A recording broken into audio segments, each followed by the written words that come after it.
மக்கள் மத்தியில் ஆதரவும் எதிர்ப்பும் இருப்பதாக சொல்லப்படுகிறது. எதிர்ப்பு கட்டாயமாக இருக்குது, அது கிளியராக தெரியுது. ஆதரவு இருக்கிறதாகவும் சில ஆர்கனைசேஷன்ஸ் தகவல் வெளியிட்டிருக்கு. ஒரு சில தரவுகள் வந்து கிட்டத்தட்ட 70% வரைக்கும் டெல்லியில் ஆதரவு இருக்கிறதா சொல்கிறாங்க. அது எந்த அளவுக்கு உண்மையான தகவல்னு தெரியல. ஆனால் 2024 டேட்டா படி 37 லட்சம் நாய்க்கடி இந்தியாவில் மட்டும் நடந்திருக்கு. டெல்லியில் மட்டும் முதல் 6 மாதம் 2025 35,000 நாய்க்கடி சம்பவங்கள் நடந்திருக்கு. 40 ரேபீஸ் இன்ஃபெக்ஷன் நடந்திருக்கிறதா ஒரு டேட்டாவில் சொல்லியிருக்காங்க. இது போக குழந்தைகள், முதியவர்கள் இவங்களுடைய பாதுகாப்புக்காக இந்த திட்டத்தை நாங்கள் ஆதரிக்கிறோன்னு ஒரு குரூப் ஆஃப் பீப்புள்.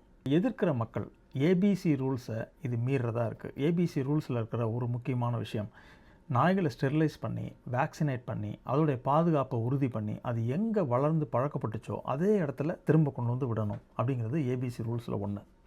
அது இதில் மீறப்படுது. ஷெல்டர் கெப்பாசிட்டியை பற்றி நிறைய கேள்விகள் வருது. ஷெல்டர் கெப்பாசிட்டி எவ்வளவு பரப்பளவில் இது இருக்கும், எத்தனை நாய்களை அந்த இடத்துல வைப்பாங்க, ஓவர் க்ரௌடிங் அபாயம் இருக்குது, டிசீசஸ் பரவுறதுக்கான அபாயம் இருக்குது, நாய்கள் வந்து காயப்படுறதுக்கான அபாயம் இருக்குது. ஒரே இடத்துல பல இடங்கள்ல இருந்து வந்த நாய்களை வந்து ஒரு இடத்துல போடும்போது அந்த டாக்ஸோட அக்ரெஷன் லெவலோ அது வந்து எப்படி டாக்ஸ் வந்து அடாப்ட் ஆகும் அப்படிங்கிற ஒரு பெரிய கேள்விக்குறி இருக்குது. அங்கே வேலை செய்கிற மக்கள் இவங்களால் அனிமல் க்ரூவல்ட்டி, நாய்கள் மேலே ஒரு வன்முறையை வந்து அழுத்து விடப்படுமா அப்படிங்கிற கேள்வியும் நிறையா டாக் வெல்ஃபேர் ஆக்டிவிஸ்ட் மத்தியில் எழுந்திருக்கு. தெரு நாய்களுக்கும் மக்களுக்கும் இருக்கிற எமோஷ்னல் பாண்ட் சில இடங்களில் ஸ்ட்ராங்காக இருக்குது.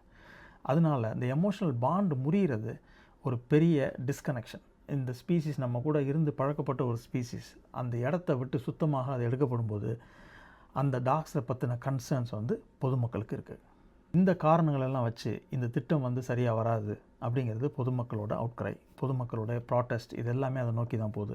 இதோட விளைவுகளாக வந்த போராட்டங்கள், கேண்டில் லைட் மார்ச்சஸ், அப்புறம் பெட்டிஷன்ஸ், ஷெல்டர் வேண்டாம், ஸ்டெரிலைசேஷன், வேக்சினேஷன், இதை வந்து சரியான முறையில் தொடர்ந்தாலே போதும் அப்படிங்கிறது தான் இந்த மக்களுடைய கோரிக்கை. ரீஹோமிங் பண்ணி ஒரு ஷெல்டரில் வச்சு டாக்ஸ் எல்லாத்தையும் பராமரித்து அதோடைய பாதுகாப்பை உறுதி செய்கிறது ஒரு புறம் நல்ல விஷயமாக தெரிஞ்சாலும் இதில் இருக்க நடைமுறை சிக்கல்கள் நிறைய இருக்குது. முதல்ல